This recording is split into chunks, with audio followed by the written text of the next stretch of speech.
Hello friends, எல்லாருக்கும் வணக்கம். நம்ம இன்றைக்கி ரொம்பவே ஈஸியாக டேஸ்டியாக மோர் குழம்பு எப்படி செய்யுதுன்னு பார்க்கலாம். சாப்பிட்றதுக்கும் சமைக்கிறதுக்கும் ரொம்ப கம்ஃபர்ட்டான இந்த மோர் குழம்பு எப்படி செய்யுதுன்னு பார்க்கலாம் வாங்க. மோர் குழம்பு செய்கிறதுக்கு 1 டேபிள் ஸ்பூன் துவரம்பருப்பு எடுத்துக்கலாம். 1/2 டேபிள் ஸ்பூன் சாப்பாட்டு அரிசி எடுத்துக்கோங்க. இதை ஒரு தடவை வாஷ் பண்ணிவிட்டு ஒரு அரை மணி நேரம் ஊற விட்டுடலாம்.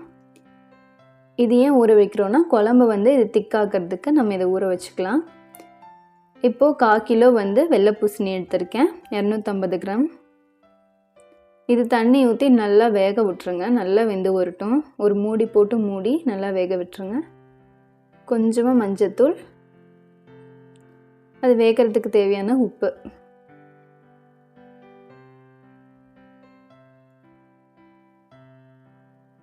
இது நல்லா வெந்து வரட்டும்.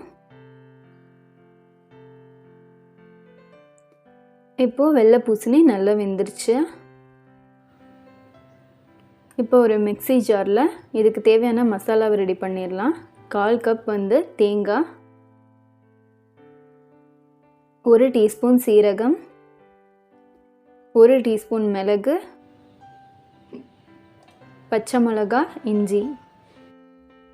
நான் அரை பச்சை மிளகா தான் சேர்த்துருக்கேன். அப்புறம் நம்ம ஊற வச்சுருக்க பருப்பும் அரிசியும் சேர்த்து இதோடையே சேர்த்து அரைச்சிக்கலாம்.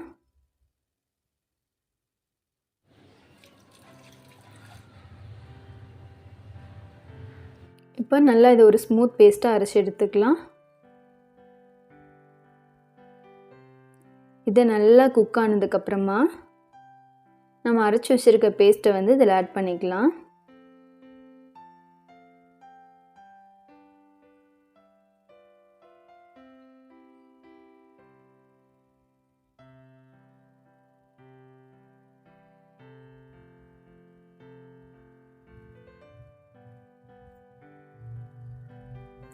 இது ஒரு மீடியம் ஃப்ளேமில் வச்சு நல்லா குக் பண்ணுங்கள். இப்போ நமக்கு திக்காகி வரும் இந்த கிரேவி. இப்போ தயிர் எடுத்து வச்சுருக்கேன். ஒரு 250 கிராம் தயிர் இருக்குது. அதை நல்லா இந்த மாதிரி விஸ்க் பண்ணி எடுத்துக்கலாம், கட்டிகள் இல்லாமல் ஸ்மூத்தாக இருக்கிறதுக்காக.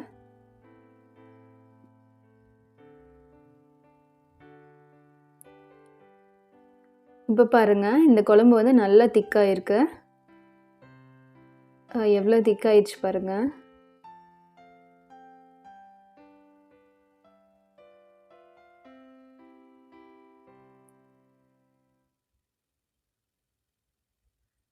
அவ்வளோதான். இது திக்காயிடுச்சுன்னா அடுப்பை ஆஃப் பண்ணிவிட்டு இதுக்கு தாளிப்பு ரெடி பண்ணிடலாம். நான் வேறு கடாயில் வச்சு தாளிக்கிறேன். நீங்கள் ஸ்ட்ரைட்டாக அதிலேயே கூட இந்த மாதிரி தாளிப்பு ஆட் பண்ணிவிட்டு அப்புறம் தயிர் சேர்த்துக்கலாம். கடுகு, சீரகம், அப்புறம் கொஞ்சமாக வெந்தயம், ஒரு 1/4 டீஸ்பூன் மட்டும் சேர்த்துக்கோங்க, அதிகமாக சேர்த்தா கசக்கும். கருவேப்பிலை, அப்புறம் ஒரு வரமிளகாய், கொஞ்சமாக சின்ன வெங்காயம்,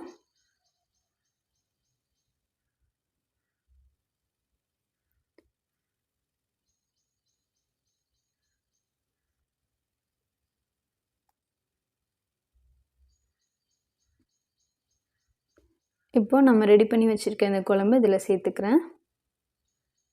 நீங்கள் ஸ்ட்ரைட்டாக தாளிப்பு அப்படியே குழம்புலையே சேர்த்தாலும் அதுவும் ஓகே தான்.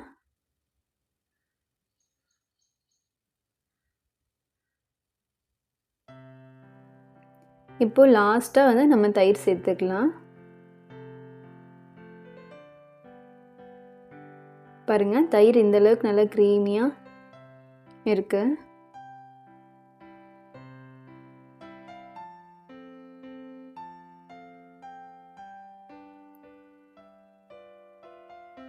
இது சேர்த்துட்டு கொதிக்கலாம் விடக்கூடாது. இந்த சூட்லேயே அப்படியே கிளறி விட்டுட்டு ஆஃப் பண்ணிடுங்க.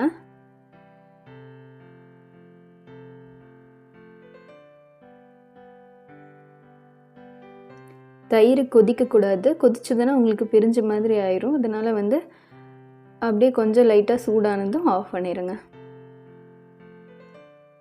உப்பு கரெக்டாக இருக்கான்னு பார்த்துக்கலாம்.